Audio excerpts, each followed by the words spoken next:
إن الحمد لله نحمده ونستعينه أعوذ بالله من شرور أنفسنا وسيئات أعمالنا من يهده الله فلا مضل له ومن يضلل فلا هادي له وأشهد أن لا إله إلا الله وحده لا شريك له وأشهد أن محمدا عبده ورسوله يا أيها الذين آمنوا اتقوا الله حق تقاته ولا تموتن إلا وأنتم مسلمون يا أيها الناس اتقوا ربكم الذي خلقكم من نفس واحدة وخلق منها زوجها وبث منهما رجالا كثيرا ونساء واتقوا الله الذي تساءلون به والأرحام إن الله كان عليكم رقيبا يا أيها الذين آمنوا اتقوا الله وقولوا قولا سديدا يصلح لكم أعمالكم ويغفر لكم ذنوبكم ومن يطع الله ورسوله فقد فاز فوزا عظيما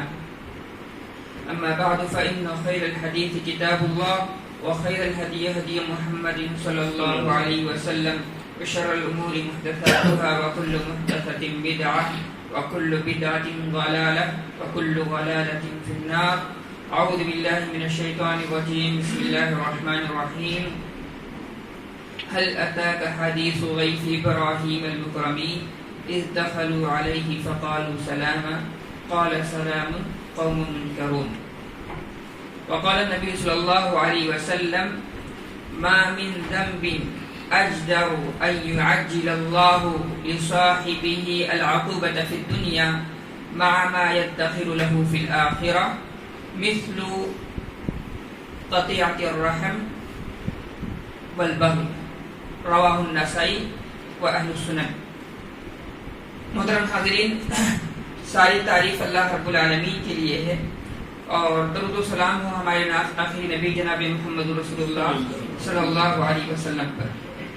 محترم حاضرین، ہمارا سلسلہ چل رہا تھا مسلمانوں کے باہمی واجب حقوق پر، یعنی ایک مسلمان پر کون کون سے وہ حقوق ہیں جو واجب ہیں، فرض ہیں، جس کا ادا کرنا ضروری ہے، اور اگر ایک انسان اس کو ادا نہیں کرتا ہے تو گنہگار ہوگا۔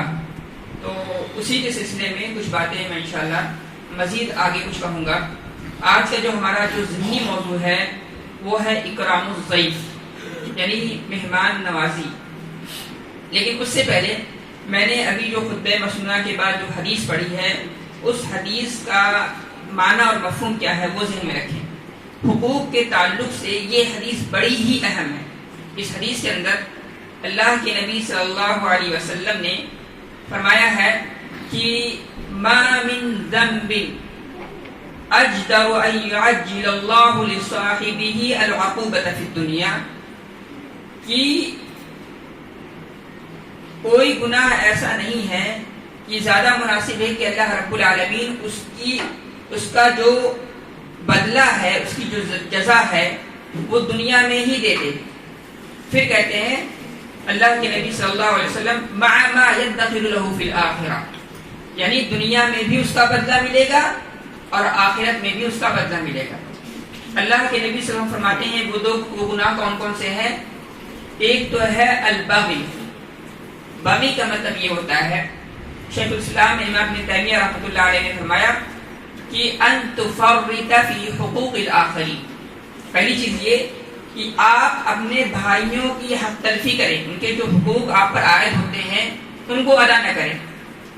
دوسرا یہ ہے والاعتداء علیہم والتسلط علیہم، یعنی آپ ان پر ظلم و زیادتی کریں، ان پر مسلط ہو جائیں، ان کی پراپرٹی پر قبضہ کر لیں، یا کسی بھی اعتبار سے آپ ان کو مادی یا حصی اعتبار سے آپ ان پر مسلط ہو جائیں تو اللہ کے رسول صلی اللہ علیہ وسلم فرماتے ہیں۔ اور دوسرا گناہ یہ ہے وقطیعۃ الرحم، یعنی رشتہ داریوں کو توڑ دینا، قطع تعلقی اختیار کر دینا۔ یہ دو گناہ ایسے ہیں جن کا اللہ رب العالمین بدلہ اسی دنیا میں دیتا ہے، اس کی سزا اللہ رب العالمین انسان کو اسی دنیا میں ہی دے دیتا ہے، مع ما يدخر له فی الآخرہ، اور جب وہ آخرت میں جب وہ فوت ہو جائے گا اور آخرت میں بھی اس کا عذاب ہوگا۔ یہ بہت ہی زیادہ سنگین اور خطرناک گناہ ہے۔ وہ کیا ہے؟ البغی۔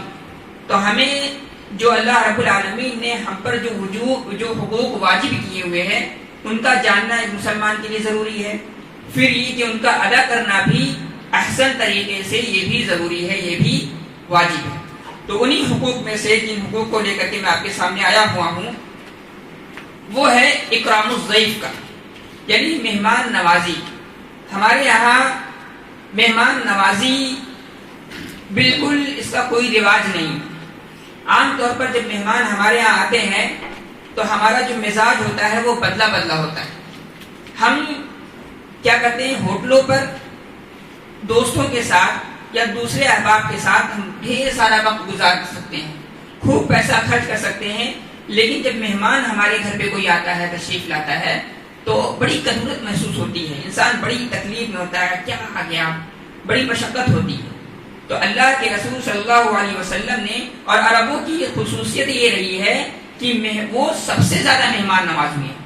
اللہ کے نبی صلی اللہ علیہ وسلم کی جو بعثت مکہ میں ہوئی ہے، ان کو جو رسول بنایا گیا، اس کی بنیادی وجہ یہی ہے، بہت ساری وجوہات ہیں، لیکن ان وجوہات میں سے ایک وجہ یہ بھی تھی کہ وہ جو مکہ والے ہوتے تھے یہ بڑے مہمان نواز ہوتے تھے۔ ان کی سخاوت، ان کی فیاضی اور ان کی مہمان نوازی یہ دنیا بھر میں مشہور تھی اور آج بھی مشہور ہے۔ تو آپ دیکھیں اللہ کے نبی صلی اللہ علیہ وسلم نے اکرام ضیف کے حوالے سے، یعنی مہمان نوازی کے حوالے سے کیا کہا؟ حدیث سے اللہ رسول فرماتے ہیں من کان یؤمن باللہ والیوم الآخر فلیکرم ضیفہ۔ اللہ کے نبی صلی اللہ علیہ وسلم فرماتے ہیں کہ جو شخص اللہ پر اور قیامت کے دن پر ایمان رکھتا ہے اسے چاہیے کہ وہ اپنے مہمان کی مہمان نوازی کرے، اپنے مہمان کی مہمان نوازی کرے۔ یہاں ایک بات یہ بھی ذہن میں رہے کہ یہ جو حدیث پڑھنے کا مطلب یہ تھا، یہ بتانا مطلوب تھا کہ مہمان نوازی یہ سماجی حقوق میں سے نہیں ہے، بلکہ یہ عادات میں سے نہیں ہے، معاملات میں سے نہیں ہے، بلکہ اس کا تعلق عبادات سے بھی ہے۔ کیوں؟ اس لیے کہ اللہ کے نبی صلی اللہ علیہ وسلم نے مہمان نوازی کو ایمان سے جوڑا ہے، ایمان سے جوڑا ہے۔ یہاں ایک نقطہ اس حدیث میں یہ بھی ہے، اللہ کے نبی اس حدیث کے اندر اس کا مفہوم یہ ہے کہ ایمان صرف زبان سے کہنا اور دل سے مان لینے کا نام نہیں۔ ایمان صرف زبان سے کہنا اور دل سے مان لینے کا نام نہیں۔ کوئی بھی شخص ہو، بہت سارے احباب ہمارے یہاں مشہور ہے کہ ہماری نیت خالص ہے، اللہ تعالیٰ پر ایمان ہے، پوچھتے نماز پڑھتے ہو؟ نہیں، نماز تو نہیں پڑھتے۔ یہ کرتے ہو؟ نہیں، یہ نہیں کرتے، لیکن ہمارا ایمان جو ہے اللہ تعالیٰ پر ہے۔ تو صرف زبانی کہہ دینا اقرار کافی نہیں ہے، اقرار کافی نہیں ہے، بلکہ عمل بھی کرنا ہوگا۔ اسی لیے اہل السنہ والجماعہ کا جو عقیدہ ہے وہ یہی ہے، کیا ہے کہ الاقرار باللسان، زبان سے کہنا، والتصدیق بالجنان، دل سے تصدیق کرنا، والعمل بالجوارح، عمل کر کے بتانا ہے۔ ہم اور آپ کیا کرتے ہیں؟ صرف بلیف ہے، بلیف سے کام نہیں چلنے والا۔ آپ کے عقیدے کا کوئی ویلیو نہیں رہ جاتی ہے، آپ کے فیتھ کی کوئی ویلیو نہیں رہ جاتی ہے۔ ویلیو کب ہوگی؟ جب اس کے ساتھ عمل جڑا ہوا ہوگا۔ اگر آپ کے عقیدے کے ساتھ آپ کا عمل نہیں جڑا ہوا ہے تو وہ صرف ایک نظریہ ہو سکتا ہے، ایک تھاٹ ہو سکتا ہے، اس کے علاوہ اس کی کوئی حیثیت نہیں ہو سکتی۔ تو تھاٹس کی تو بہت سارے ہوتے ہیں، لیکن جب اس کے ساتھ عمل جڑتا ہے تو وہ معتد ہوتا ہے، اس کی اہمیت اور بڑھ جاتی ہے، اور شریعت کی نظر میں انسان کی قدر و قیمت بھی بڑھ جاتی ہے۔ دعوے تو بہت سارے لوگ کرنے والے ہیں، لیکن ایک انسان ہے، وہ نماز نہیں پڑھتا ہے لیکن کہتا ہے میں اللہ پر ایمان رکھتا ہوں۔ کیسا اللہ پر ایمان ہے کہ جو آپ کو نماز سے روک رہا ہے؟ اللہ پر ایمان لانے کا یہ تقاضا ہے کہ انسان اس کی عبادت کرے۔ آپ کیا کہتے ہیں؟ لا الہ الا اللہ، اللہ کے علاوہ کوئی عبادت کے لائق نہیں ہے۔ تو آپ کو پروف کرنا ہوگا نا، کیسے پروف کریں گے؟ عمل کے ذریعے سے۔ اسی لیے اہل السنہ والجماعہ کا عقیدہ ہے الاقرار باللسان، زبان سے کہنا، والتصدیق بالجنان، دل سے ماننا، والعمل بالجوارح، عمل کر کے بتانا ہے۔ اگر آپ عمل نہیں کرتے ہیں تو اس کا مطلب یہ ہے کہ آپ کا ایمان مکمل نہیں ہے۔ اور کوئی بھی شخص اگر یہ سمجھتا ہے کہ عمل جو ہے وہ ایمان سے الگ ہے تو یقین جانے کہ یہ عقیدہ یہ باطل ہے، یہ نظریہ صحیح نہیں ہے، یہ تھاٹ غلط ہے، شریعت نے اس کی تردید کی ہے۔ اور ایسا شخص جو یہ مانتا ہے کہ عمل جو ہے ایمان سے الگ ہے وہ اسلام سے خارج ہے۔ اس لیے میں بتا رہا ہوں، اللہ کے نبی صلی اللہ علیہ وسلم نے دوسری حدیث میں کہا، حدیث کیا ہے وہ دیکھیں، کہا کہ الایمان بضع و سبعون شعبہ، ایمان کی 70 سے زائد شاخیں ہیں. اعلیها یا افضلها لا الہ الا اللہ، سب سے اعلیٰ جو درجہ ہے، کیٹیگری ہے، وہ کیا ہے؟ لا الہ الا اللہ کہنا ہے. وَأَدْنَاهَا إِمَاطَةُ الْأَذَىٰ عَنِ الطَّرِيقِ، راستے سے تکلیف دہ چیزوں کو ہٹانا ہے. تو راستے سے تکلیف دہ چیزوں کو ہٹانا یہ کیا ہے؟ ایک عمل ہے، اور اللہ کے رسول صلی اللہ علیہ وسلم نے اس کو ایمان سے جوڑا ہے. تو ایمان کسی کا تب تک مکمل نہیں ہو سکتا جب تک عقیدے کے ساتھ، بلیف کے ساتھ آپ کا عمل نہ جڑا ہوا. یہ بنیادی بات تھی. بہرحال لیکن میرا یہ موضوع نہیں، لیکن وضاحت ضروری اس لیے کر دیا. تو اللہ کے نبی صلی اللہ علیہ وسلم فرمایا کہ من کان یؤمن باللہ والیوم الآخر فلیکرم ضیفہ، کہ وہ جو شخص اللہ رب العالمین پر اور آخرت کے دن پر ایمان رکھتا ہے اسے چاہیے کہ وہ مہمان نوازی کرے. فلیکرم یہ امپریٹو سینٹینس ہے، اس میں اللہ رب العالمین نے حکم دیا ہے اسے چاہیے کہ وہ مہمان کی مہمان نوازی کرے، اکرام ضیف کا فریضہ انجام دے، یہ حکم ہے. اور الامر یدل علی الوجوب، جب شریعت کسی بات کا حکم دیتی ہے تو وہ ہم پر کیا ہوتا ہے؟ واجب ہو جاتا ہے. جیسے اللہ رب العالمین نے نماز پڑھنے کا حکم دیا، زکوٰۃ دینے کا حکم دیا، حج کرنے کا حکم دیا، اور بھی بہت سارے احکام ہیں. تو اگر یہ قاعدہ یہ ہے کہ الامر یدل علی الوجوب، کہیں بھی شریعت میں اگر حکم وارد ہے، کوئی آرڈر آیا ہے کسی کے متعلق، تو یہ جان لیجیے کہ وہ آپ پر واجب ہے.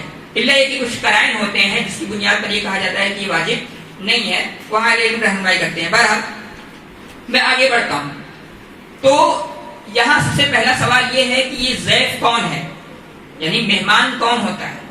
مہمان کے بارے میں اہل علم نے، یا شیخ صالح العثیمی حفظہ اللہ جو مسجد نبی کے جو مدرس ہیں، انہوں نے ایک بات، بڑی پیاری بات کہی ہے کہ مہمان وہ شخص ہوتا ہے جو دوسرے شہر سے آتا ہے، دوسرے شہر سے آئے قاصدا لک، اور اس کا مقصد کیا ہو؟ آپ کے پاس آنا ہو. دوسرے شہر سے آ رہا ہے، آپ کے یہاں آ رہا ہے، ٹھیک ہے. تو اور وہ شخص کیا کہلائے گا؟ ایسا شخص مہمان کہلائے گا. اور وہ شخص جو آپ کے شہر میں ہے، یا ایک ہی شہر میں کئی لوگ ہوتے ہیں، خاندان، جیسے بڑے بڑے شہروں میں، جیسے ممبئی جیسے شہر میں، یہاں خاندان الگ الگ ہو جاتے ہیں، رشتہ دار بھی جو ہے بٹے بٹے ہوئے ہوتے ہیں. تو ہم عموماً ایک ہی شہر کے ہوتے ہیں. تو یہ جو ہے ان کو وزٹرز کہا جاتا ہے، زائر، ان کو زائر کہتے ہیں. لیکن اگر کوئی ایسا شخص ہے جو دوسرے شہر سے آتا ہے اور اس شہر میں وہ اجنبی ہے اور وہ آپ کے پاس آیا ہے، تو ایسے شخص کو کیا کہا جائے گا؟ ضیف. عربی میں ضیف کہا جاتا ہے، یعنی مہمان. اسی طریقے سے اللہ کے رسول نے ایک دوسری حدیث میں فرمایا وَإِنَّ لِزَوْجِكَ عَلَيْكَ حَقًّا، اللہ کے نبی فرماتے ہیں یقیناً آپ کے مہمان کا آپ پر حق ہے. اس کا کیا مطلب ہے؟ یعنی واجب ہے کہ آپ اس کی تکریم کریں، واجب ہے کہ آپ اس کی تکریم کریں. مزید اس کی وضاحت اللہ کے رسول کی اس حدیث سے ہوتی ہے. اللہ کے نبی فرماتے ہیں لیلۃ الضیف حق علی کل مسلم، کہ ایک مسلمان، ایک مہمان کی رات ہر مسلمان پر حق ہے، یعنی واجب ہے. کہہ رہے ہیں فمن اصبح بفنائہ فہو علیہ، تو اگر وہ شخص ان کے گھر میں وہ صبح کرتا ہے تو وہ اس پر قرض ہے. یعنی یہ کہ آپ پر کیا ذمہ داری عائد ہوتی ہوئی ہے، آپ ان کی تکریم کریں گے، ان کو صبح کا جو کھانا، جو غذا ہوتی ہے وہ فراہم کریں. اس کے بعد کہتے ہیں انشاء اقتضا و انشاء ترک، یعنی اللہ کے رسول صلی اللہ علیہ وسلم نے یہ فرمایا ہے کہ اگر وہ چاہے تو اس کو ادا کرے اور چاہے تو اس کو چھوڑ دے. قرض کیا ہوتی ہے؟ قرض یہ مکروہ ہے شریعت میں لینا، شریعت کی نظر میں مکروہ ہے. بہت ہی انسان مجبور ہوتا ہے تب جا کر کے وہ قرض لیتا ہے. اس کا حکم کیا ہے؟ لیکن تو قرض اگر آپ پر ہو اور کوئی شخص آپ سے مطالبہ کرنے آ جائے تو آپ کیا کریں گے؟ ایسے تو رخصت نہیں کر سکتے نا. اگر آپ کے پاس ہوگا تو لازمی آپ اس کو دیں گے، کم سے کم کچھ نہ کچھ تو دیں گے. تو یہ اللہ کے رسول صلی اللہ علیہ وسلم نے اس حدیث میں ایک مہمان کی قدر و قیمت کو بتایا. اس کے بعد ایک اور روایت میں اللہ کے رسول نے کہا صلی اللہ علیہ وسلم من کان یؤمن باللہ والیوم الآخر فلیکرم ضیفہ جائزہ. اللہ کے رسول نے کہا کہ صلی اللہ علیہ وسلم کی جو شخص اللہ پر ایمان رکھتا ہے، آخرت کے دن پر ایمان رکھتا ہے، فَلْيُكْرِمْ ضَيْفَهُ جَائِزًا، کہ اسے چاہیے کہ وہ اپنے مہمان کی مہمان نوازی کرے، پہلی چیز۔ پھر کہہ رہے ہیں جائزہ، پوچھا گیا فقیل یا رسول اللہ عمل جائزہ، یہ اللہ کے رسول یہ جائزہ کیا ہے؟ اللہ کے نبی صلی اللہ علیہ وسلم فرماتے ہیں یوم ولیلۃ وضیافۃ ثلاثۃ ایام، اللہ کے نبی صلی اللہ علیہ وسلم فرماتے ہیں کہ یوم ولیلۃ، مثلا ایک مہمان آپ کے یہاں آیا ہے تو آپ پر واجب ہے کہ آپ ایک دن اور ایک رات اس کی ضیافت کریں، اچھے سے اچھا کھانا کھلائیں، اچھے سے اچھے جو ہے جگہ پہ رکھیں اور صبح شام کا کھانا فراہم کریں، یوم ولیلہ۔ لیکن پھر کہہ رہے ہیں وضیافت ثلاثۃ ایام، اور ضیافت جو ہے مہمان نوازی جو ہے وہ کتنے دن ہے؟ 3 دن ہے، 3 دن یہ مہمان نوازی ہے۔ پھر کہتے ہیں فما كان وراء ذلك فهو صدقۃ له فهو صدقۃ علیہ، اللہ کے نبی صلی اللہ علیہ وسلم فرماتے ہیں کہ اگر مہمان 3 دن سے زیادہ رکتا ہے اور اس کے ساتھ اس کے باوجود بھی آپ اس کو کھلاتے ہیں پلاتے ہیں فهو صدقۃ له، تو اس کے لیے وہ کیا ہوگا؟ صدقہ ہوگا، گویا کہ آپ اس پر صدقہ کر رہے ہیں اور آپ کے لیے یہ نیکی ہوگی۔ تو اس حدیث میں کئی باتیں معلوم ہوئی۔ پہلی بات یہ کہ ایک مسلمان اگر آپ کے دروازے پر آتا ہے تو آپ اس کی مہمان نوازی کریں گے، یہ حق ہے، یہ واجب ہے۔ دوسری بات یہ کہ پہلے دن اچھے سے اچھا کھانا کھلانا اور اچھے سے اچھی چیز فراہم کرنا صبح اور شام کے وقت یہ واجب ہے۔ دوسری بات اگر وہ پہلے دن کی یہ بات ہو گئی، دوسرے دن اور تیسرے دن آپ کے پاس جو آپ نارمل کھانا جو کھاتے ہیں عام طور پر جو روٹین ہے آپ کا، آپ وہ پیش کر دیجیے۔ یہ کیا ہے؟ مستحب ہے، سنت المؤکدہ ہے، یعنی موقت سنت ہے، آپ کرتے ہیں تو آپ کو ثواب ملے گا تو اور نہیں کرتے ہیں تو کوئی مسئلہ نہیں۔ لیکن پہلے دن یعنی صبح اور شام کا کھانا فراہم کرنا یہ واجب ہے، ضروری ہے، فرض ہے۔ اسی طریقے سے پھر کہہ رہے ہیں فما كان وراء ذلك فهو صدقۃ علیہ، اگر اس کے علاوہ ہے یعنی مہمان اگر 3 دن سے زیادہ رکتا ہے تو گویا کہ آپ اس پر کیا کر رہے ہیں؟ صدقہ کر رہے ہیں، آپ اس پر کیا کر رہے ہیں؟ صدقہ کر رہے ہیں۔ تو یہ 3 کیٹیگری ہے اور اسی کی طرف امام قیم رحمۃ اللہ علیہ نے بھی یہی بات کہی ہے۔ اب آگے میں بڑھتا ہوں۔ اسی طریقے سے مہمان نوازی کی اتنی اہمیت ہے کہ ہم اور آپ جو گھر بناتے ہیں نا تو صرف اپنی بات سوچتے ہیں، اپنی فیملی کے بارے میں سوچتے ہیں، لیکن اگر اللہ تعالیٰ نے کسی انسان کو وسعت دی ہے، گنجائش دی ہے تو وہ یہ کام کرے۔ کون سا کام کرے؟ اللہ کے نبی صلی اللہ علیہ وسلم فرماتے ہیں فراش للرجل، سب سے پہلے اپنے لیے بستر کا گھر کا انتظام کرے، وفراش لامرأتہ، اور اپنی بیوی کے لیے بستر اور گھر کا انتظام کرے، ٹھیک ہے۔ پھر کہہ رہے ہیں والثالث للضیف، اور تیسرا کام کیا کرے؟ ایک مہمان کے لیے بھی ایک بستر تیار کرے، یعنی آپ کے گھروں میں کم سے کم مہمان نوازی کے لیے ایک ہونا چاہیے، ایک گھر ہونا چاہیے پراپر، جہاں مہمان کی مہمان نوازی کی جا سکے، جہاں پر وہ آ کر کے آرام کر سکے، جہاں پر وہ آ کر کے سو سکے، جہاں پر اس کی حق ضیافت ادا کی جا سکے، یہ ذمہ داری میں سے ہے۔ اور پھر کہتے ہیں والرابع للشیطان، اور چوتھا اگر آپ بستر بناتے ہیں تو وہ کس کے لیے ہے؟ وہ شیطان کے لیے، ٹھیک ہے۔ تو یعنی جو بنیادی جو ضرورتیں ہیں اس پر اگر اس کو آپ گھر بناتے ہیں تو اس پر تو آپ کو اجر ملے گا، لیکن اگر آپ حد سے زیادہ گھر بنا رہے ہیں، اس میں کوئی رہنا نہیں ہے اور کوئی کام بھی نہیں ہے، تو اس پر کوئی آپ کو اجر نہیں ملے گا، کوئی آپ کو اجر نہیں ملے گا۔ اسی طریقے سے اللہ کے نبی صلی اللہ علیہ وسلم ایک حدیث میں فرماتے ہیں لا يحل لمسلم ان يقوم عند اخيه حتى يوثمه، اللہ کے نبی صلی اللہ علیہ وسلم فرماتے ہیں کہ کسی مسلمان کے لیے جائز نہیں ہے کہ وہ اپنے بھائی کے پاس رکے ٹھہرے یہاں تک کہ وہ اسے گناہگار کر دے۔ کہتے ہیں قالوا یا رسول اللہ کیف یوثمه، اللہ کے رسول وہ کیسے گناہگار کرے گا؟ اللہ کے نبی صلی اللہ علیہ وسلم فرماتے ہیں یقیم عنده ولا شیء له یقریہ به، کہ وہ اس کے پاس ٹھہرا رہتا ہے اور اس کے پاس کچھ نہیں ہوتا ہے کہ وہ اس کے ضیافت میں مہمان نوازی میں وہ دے سکے۔ تو ایک مہمان کو بھی چاہیے کہ اگر کسی کے یہاں جا رہا ہے تو سامنے والی کی جو اسٹیٹس ہوتی ہے اور اس کا جو حالت ہوتی ہے، عائلی حالت، گھریلو حالت، اس کا بھی خاص خیال رکھے۔ ایسا نہ ہو کہ ہم کہیں پر جا کر کے ٹھہرے ہوئے ہیں اور اس کو جو ہے اس کو مشقت دے رہے ہیں، تکلیف دے رہے ہیں. یہ چیز جائز نہیں، یہ چیز شریعت میں ممنوع ہے، اس کا اہتمام کرنا چاہیے. تو کم سے کم یعنی زیادہ سے زیادہ آپ 3 دن ٹھہریں، اس کے بعد جو ہے وہاں سے جو ہے ہٹ جائیں. ایک چیز آپ یہ بھی یاد رکھیں کہ یہ کس شخص پر ہے، یعنی مہمان کی مہمان نوازی اس شخص پر واجب ہے جس کے پاس استطاعت ہے، جس کے پاس استطاعت ہے، یعنی جو یہ کر سکتا ہے.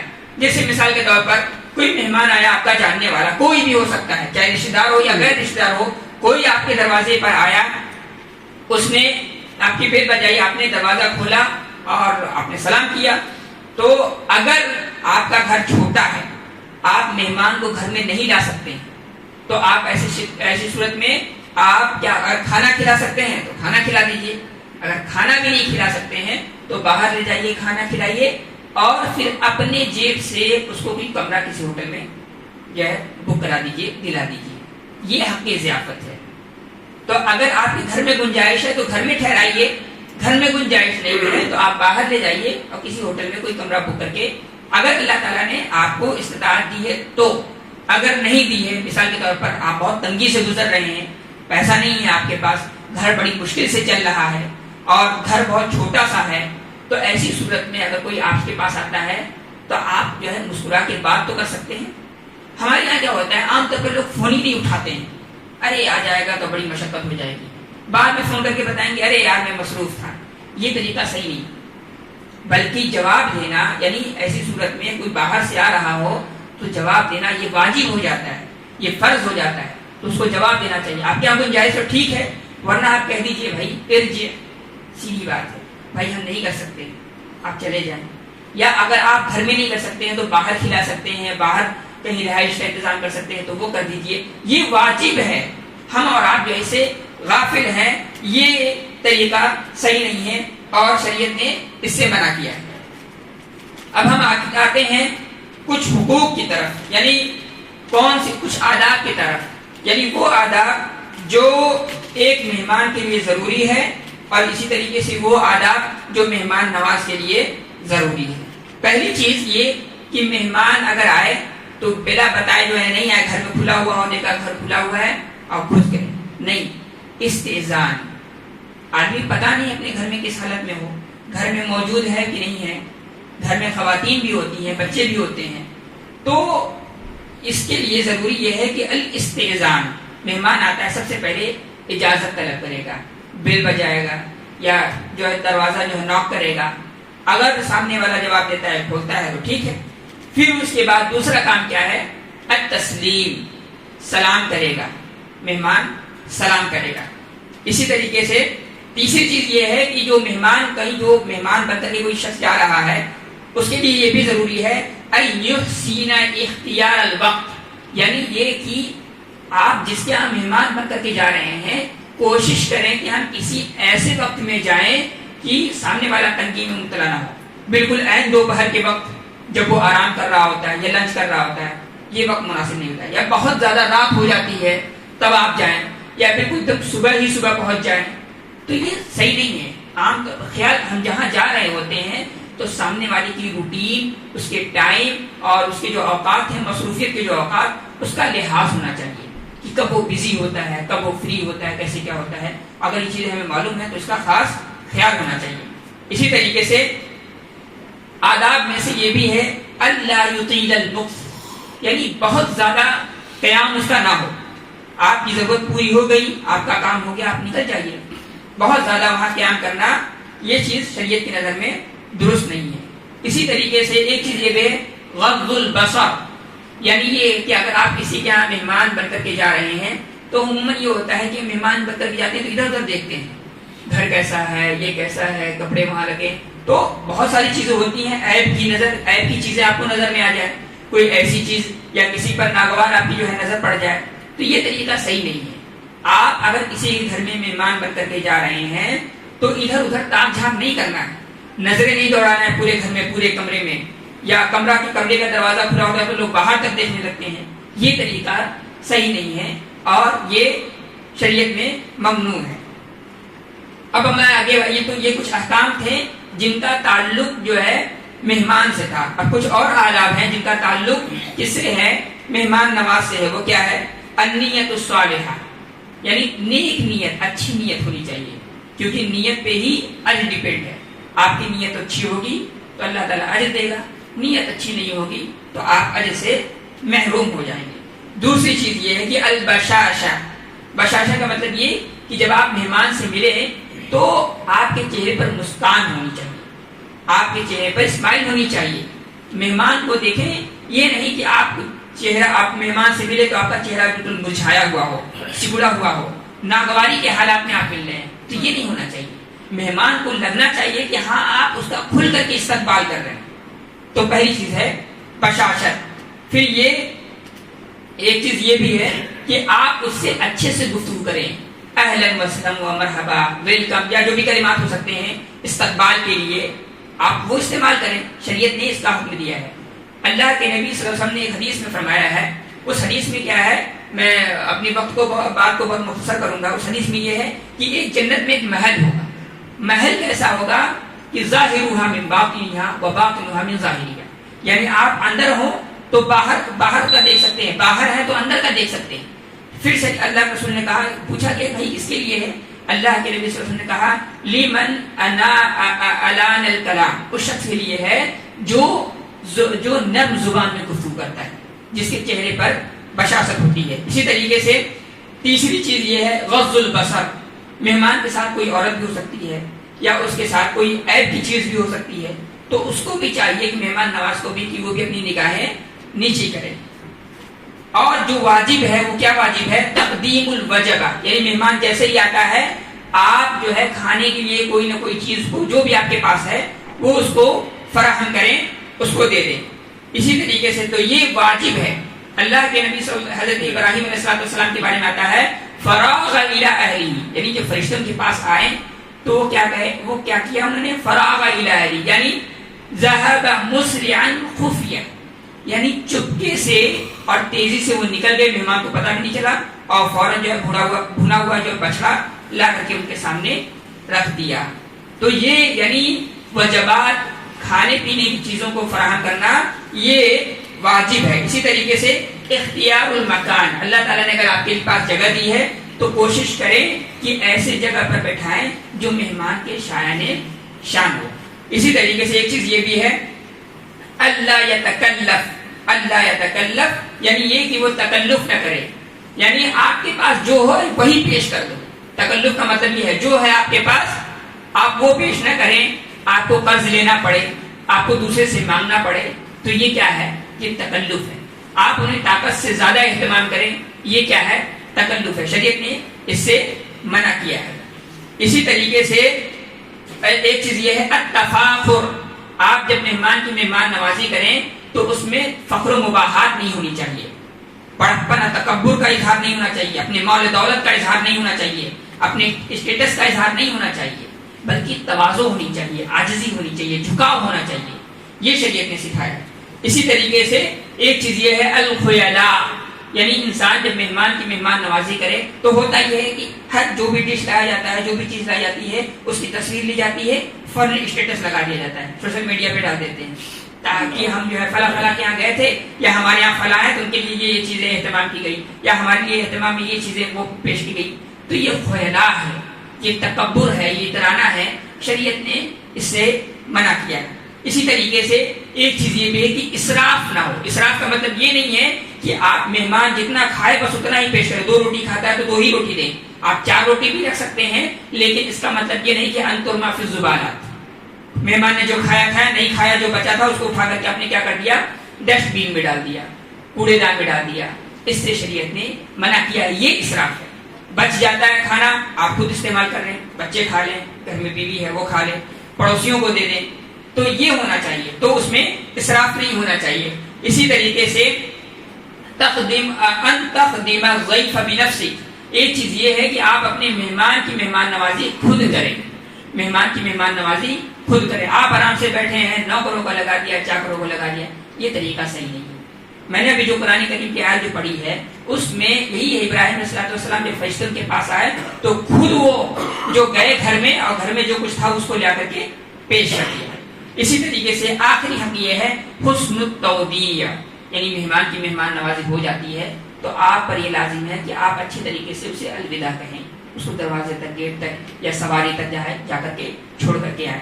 تو یہ کچھ آداب تھے، کچھ احکام تھے جس کو بہت ہی مختصر انداز میں آپ کے سامنے رکھا گیا ہے، اور یہ واجب ہے۔ اللہ رب العالمین سے دعا ہے رب العالمین ہماری اور آپ کی اصلاح فرمائے، آمین وآخر دعوانا الحمدللہ رب العالمین۔ إن الحمد لله نحمده ونستعينه، أعوذ بالله من شرور أنفسنا وسيئات أعمالنا، من يهده الله فلا مضل له ومن يضلل فلا هادي له، وأشهد أن لا إله إلا الله وحده لا شريك له، وأشهد أن محمدا عبده ورسوله۔ عباد الله رحمكم الله، إن الله يأمر بالعدل والإحسان وإيتاء ذي القربى وينهى عن الفحشاء والمنكر والبغي يعظكم لعلكم تذكرون، واذكروا الله يذكركم وادعوه يستجب لكم، ولذكر الله أكبر، والله يعلم ما تصنعون۔